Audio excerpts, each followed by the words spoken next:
Magandang araw mga amo at welcome sa Kalye Topics.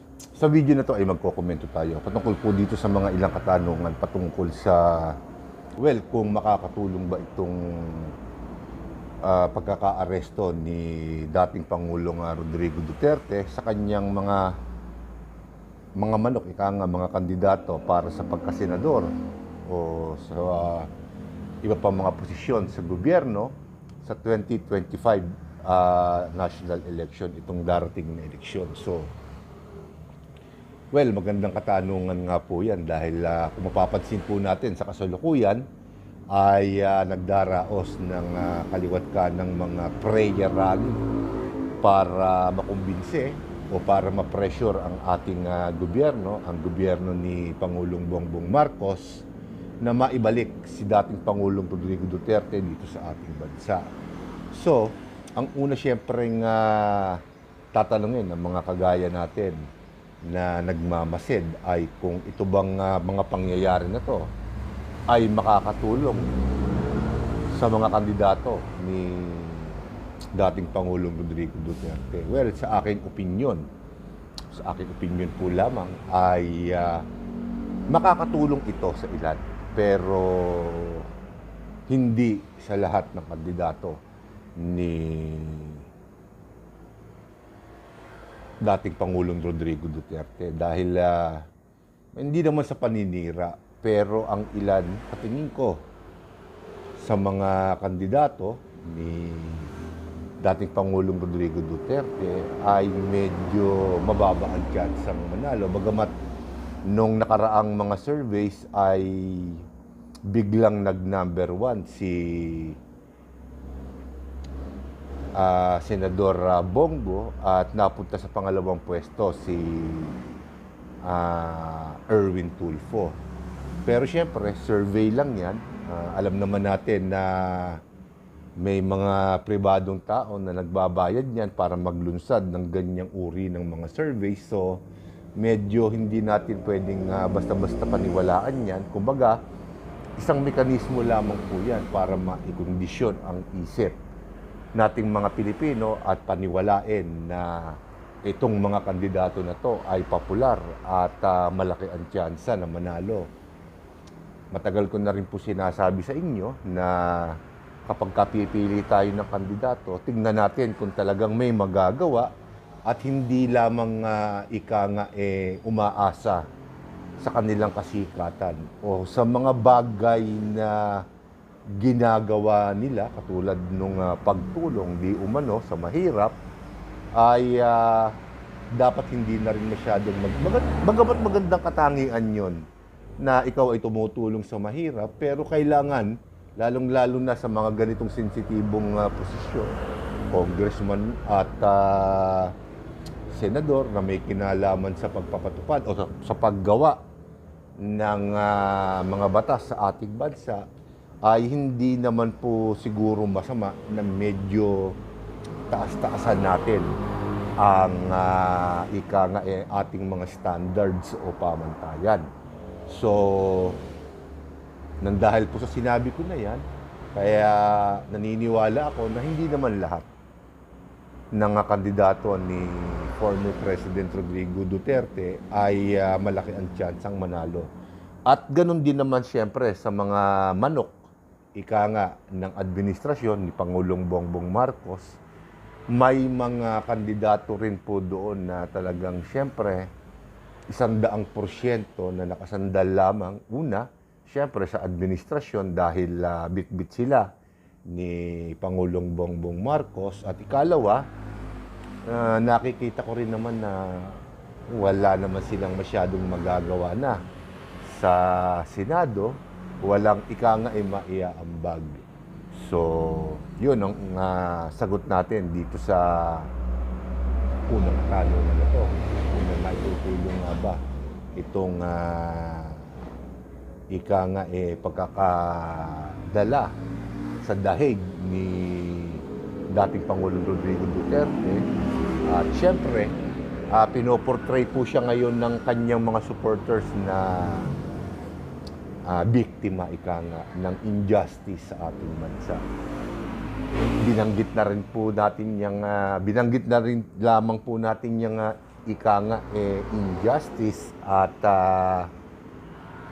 ika nga walang due process. Yan ang madalas nating naririnig. Siyempre, magbigay na rin tayo ng komento dyan kung ika nga tama ba na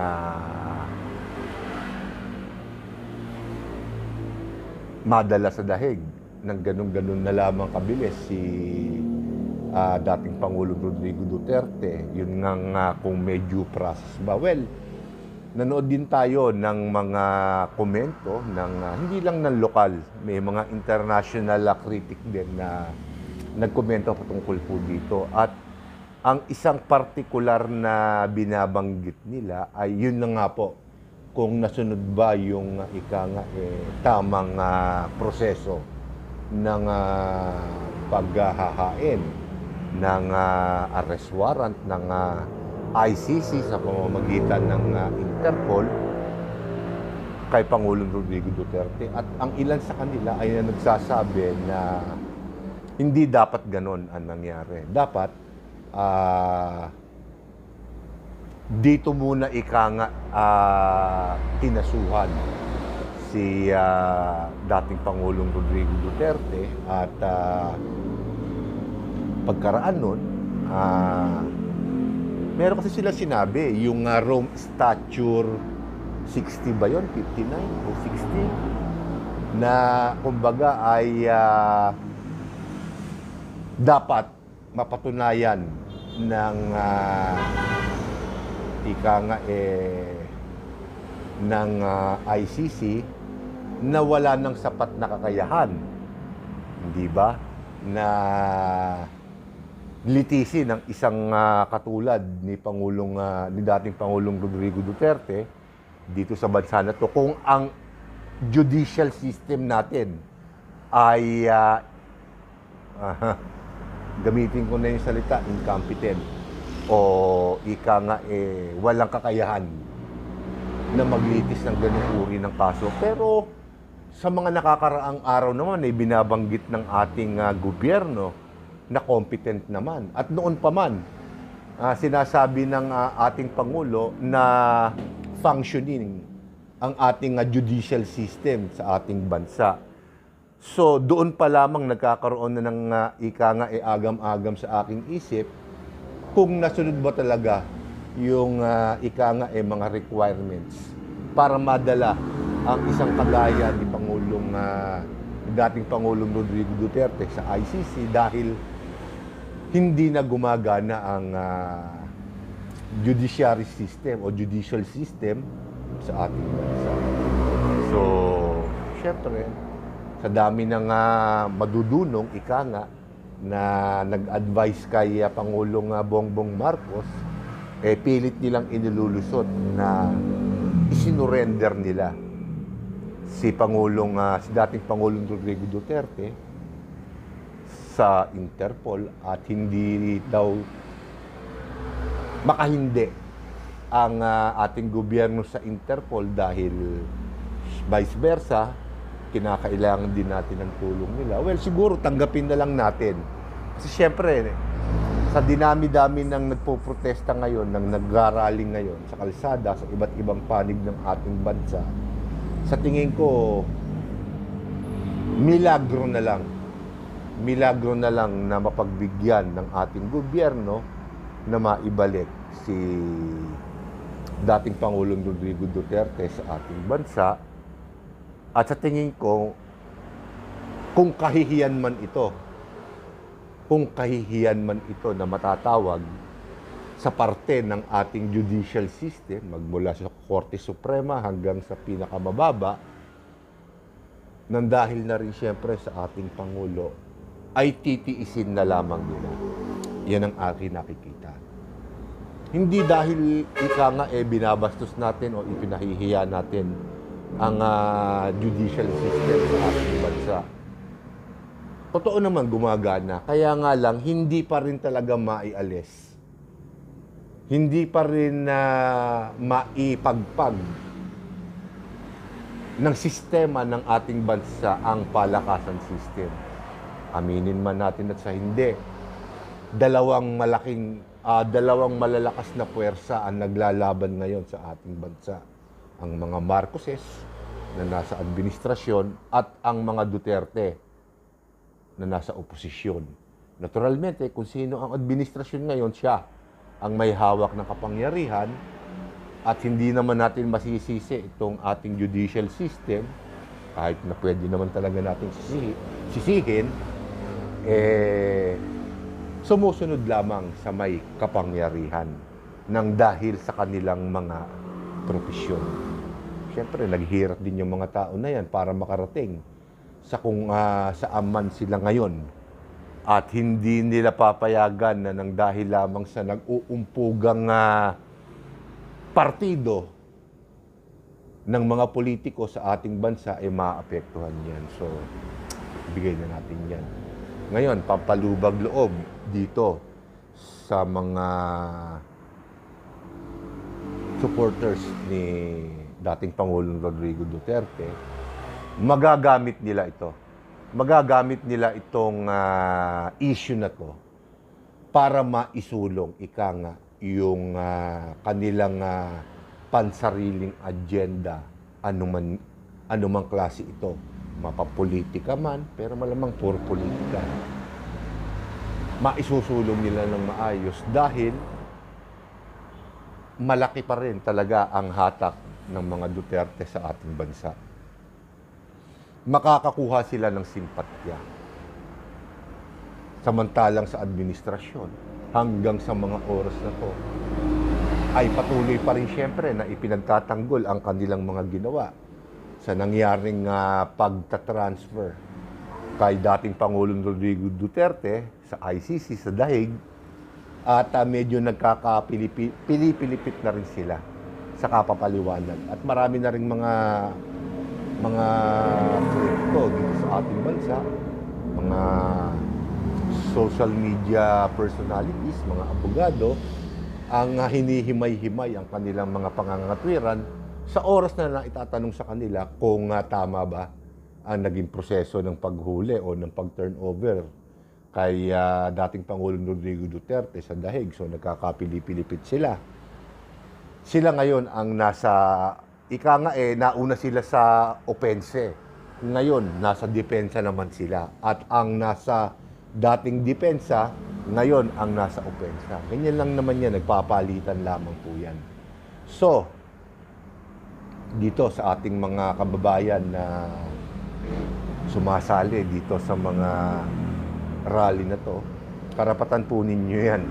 Karapatan po ninyo yan na magpahayag ng inyong nasaloobin tungkol sa mga bagay-bagay, lalo na dito sa issue ng mga Duterte. Karapatan niyo po yan. Pakatandaan nyo lamang po na may limitasyon ang ating mga karapatan. May limitasyon pa rin yan. Unang-una, huwag tayong gagawa ng anumang bagay na makakalikha ng kaguluhan sa inyong mga hanay. Panatiliin yung payapa. Ipahayag din nyo, magsalita kayo. Naturalmente yan. Murahin ninyo kung sino ang gusto nyong murahin, pero huwag kayong gagawa ng kahit na anong gulo na maaaring magresulta sa, wag naman sana may masaktan at worse, may mawalang buhay. Palaging palamigin natin ang ulo natin. Ika nga nila, kapag mainit ang ulo ng isang tao, kung ano-ano ang magagawa, kung ano-ano ang masasabi, sa bandang huli ang pagsisisi. Pero kung malamig naman ang ating ulo, makakapagsalita tayo ng maayos, makakagalaw tayo ng tama. So, dapat dun lamang po tayo. Magpahayag kayo, okay lang. Pangatlo, katanungan. Ano ba ang pwedeng mabuubang pangatlong katanungan dito? Ito.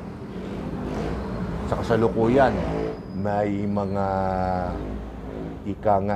may mga abogado di umano na nagpaplano yata na maghain din ng impeachment complaint. Balita lang ito, hindi ko kumpirmado. Pero isingit na rin natin at doon din naman ang punta niyan. Nagpaplanong mag-file ng impeachment laban kay Pangulong Bongbong Marcos. Hindi ko lang alam kung magpo-prosper yan, pero anuhin na natin. So, sinabi ko na rin yan sa mga nauna kong vlog na ang pinakamahirap tulagin, ang pinakamahirap gibain sa kasalukuyan ay ang mga Duterte. Pero oras na magtagumpay itong mga tao na to na nasa likod ng impeachment at nasa likod ng deport kay dating Pangulong Rodrigo Duterte ay magtagumpay, hindi malayong si Pangulong Bongbong Marcos ang isunod nila. Dahil tandaan po natin, natatakpan lamang po ngayon ng issue ni dating Pangulong Rodrigo Duterte ang mga pahayagan at social media ngayon, ang mainstream media. Pero umatras lamang po tayo ng mga 2, 3, 1 buwan bago nangyari, bago nagkaletse-letse yan. Walang ibang laman ng balita kung hindi ang mga korupsyon, ang mga misalignment ng pondo ng ating gobyerno para sa taong 2025, yung ating national budget, pinuputakte si Pangulong Bongbong Marcos at marami ang nag-aakusa. Nakasama rin siya sa mga nagnakaw. Si Speaker Romualdez, ginagamit daw ang pondo ng gobyerno para maisulong ang sariling agenda. Pakaingat kayo, sinabi ko nung una, pinakamahirap tibagin ang mga Duterte sa kanilang posisyon ngayon. Pero oras na magtagumpay sila, kayo na ang susunod. Ano ang malay nyo? Baka ngayon kakampi nyo. Bukas kaaway nyo na. Tandaan nyo yan, mga solid BBM, solid Marcoses. Nung mag-umpisa ang eleksyon, magkakampi ang Duterte at mga Marcoses. BFF, ika nga, di ba? Sinasabi nila sa kanilang mga interviews, sa kanilang sorties, sa kanilang kampanya, na BFF sila. Si Pangulong Bongbong Marcos ang nagsabi niya na BFF ko, si Sara. Ngayon, mortal na silang magkaaway. Ano pa yung mga taong tumutulong ngayon kay Bongbong Marcos, kay Pangulong Bongbong Marcos, na hindi siya traidorin pagdating ng oras. Baka magkita silang dalawa sa dahig. Dahil alam ko yung mga kaso na ifina-file ngayon, pwede ring magresulta sa pagpapadala kay Pangulong Bongbong Marcos sa dahig. Di ba? Pwedeng sabihin ng mga nandito na wala silang tiwala sa judiciary system natin. Kaya ito turn over namin sa ICC para sila ang maglitis. Sabi nila, wala namang pinatay si Pangulo. Paano kung umimbento? Hindi ba? Paano kung umimbento? Hindi ba? Yung imposible nga, nagiging posible. Yun pa kaya, hindi nila magawa ng paraan. Sabi ko sa inyo, walang nananatiling magkaibigan sa politika.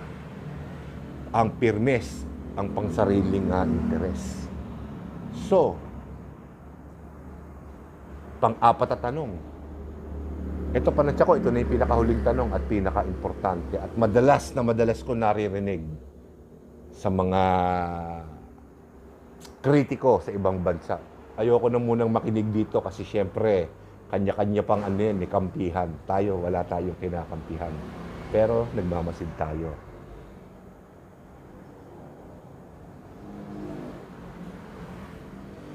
Ang ICC ngayon ay bad shot sa US.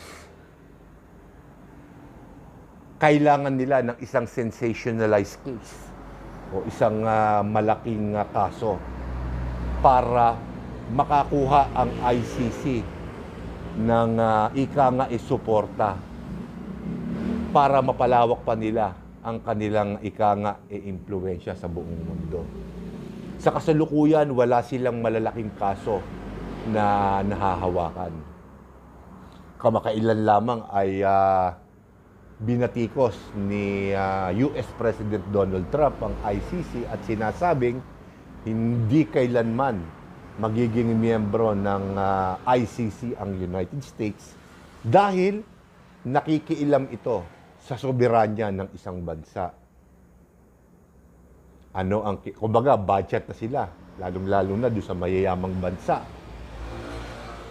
Ano ngayon ang kailangan nila para mapatunayan nila na sila ay malakas, impartial, at karapat-dapat na maglitis ng mga high-profile case ng mga dating pinuno at mga kasalukuyang pinuno. Gagamitin nila itong si dating Pangulong Rodrigo Duterte. Ako, naniniwala ako, mga amo, patatagalin nila itong kaso na to hanggat wala silang tao o mataas na personalidad na ipapalit kay dating Pangulong Rodrigo Duterte. Sad to say. Pero mabangong-mabango si dating Pangulong Rodrigo Duterte sa international stage. At yan ang hindi pakakawalan ng ICC. Patatagalin nila ang kaso na yan. Nakita nyo, yung susunod na hearing nila ay sa September 20 to 26. Napakatagal po nun. Ilang taon na si dating Pangulong Rodrigo Duterte, 79. Mag-80 na siya sa March 26 o 28. So, advance happy birthday kay dating Pangulong Rodrigo Duterte. Medyo malutong na ang kalusugan ni dating Pangulong Rodrigo Duterte. At syempre, nangangamba rin tayo na baka hindi niya na matagpos o hindi niya na matapos itong pagdinig na to at mabaon na lamang sa limot. Syempre, gumagawa ng legal na paraan sa kahit na anong kaparaanan na mailabas ni VP Sara ang kanyang ama sa ICC. So, maaring mapagbigyan yung house arrest. Sinasabi nila, house arrest. Pero nandun lang din siya sa Netherlands. Pero baka hindi na siya makatungtong.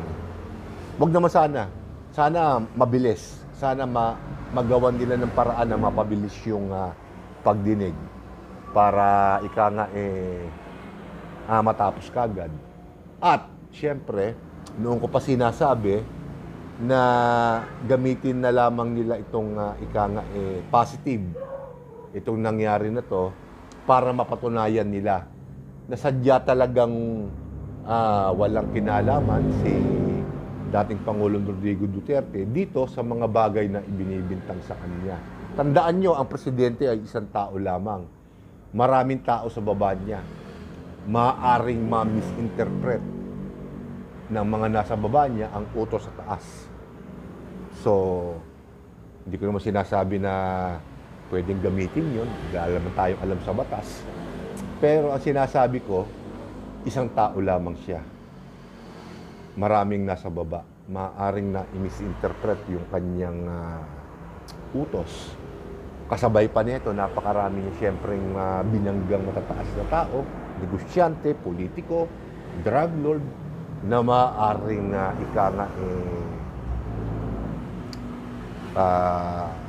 binabalikan siya ngayon. So, mabigat ang laban ni dating Pangulong Rodrigo Duterte. So, at tumagilin, diretso natin. Ayan. So, hindi ako naniniwala na basta-basta lamang siyang bibitawan ng ICC. Gagamitin at gagamitin siya ng ICC sa anumang paraan na makatutulong sa organisasyon niya. So,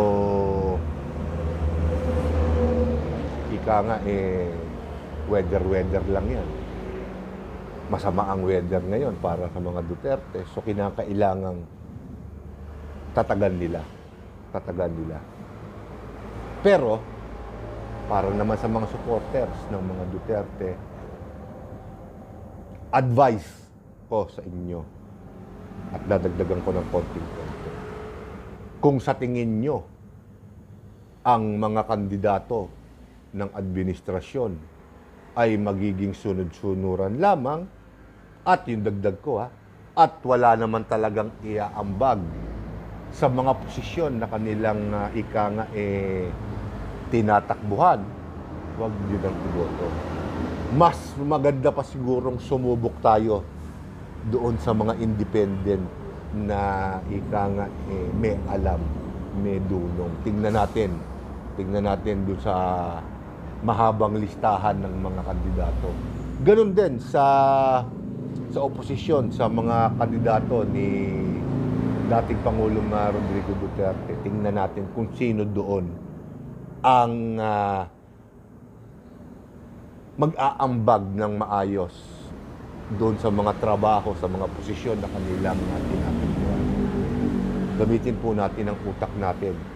Harap-harapan na po nating nakikita na ginagawa na tayong sandata, ginagawa na tayong tanga ng mga taong sa akala natin ay makatutulong sa atin, pero ang totoo, ginagamit lamang po tayo para sila ay manatili, mapasok at magtagal sa mga posisyon na ninanais nila sa gobyerno. Maging matalino po tayo. So, hanggang dito muna po ako. At syempre, magpa-follow up tayo sa iba pang mga kaganapan dito sa issue, sa kaso ni dating Pangulong Rodrigo Duterte sa ICC. At naturalmente, syempre, dito sa mga magiging bagong galaw o galawan sa darating na eleksyon. Lahat yan, kukomentuhan natin. So, maraming salamat po sa inyong lahat at magandang araw po sa inyo.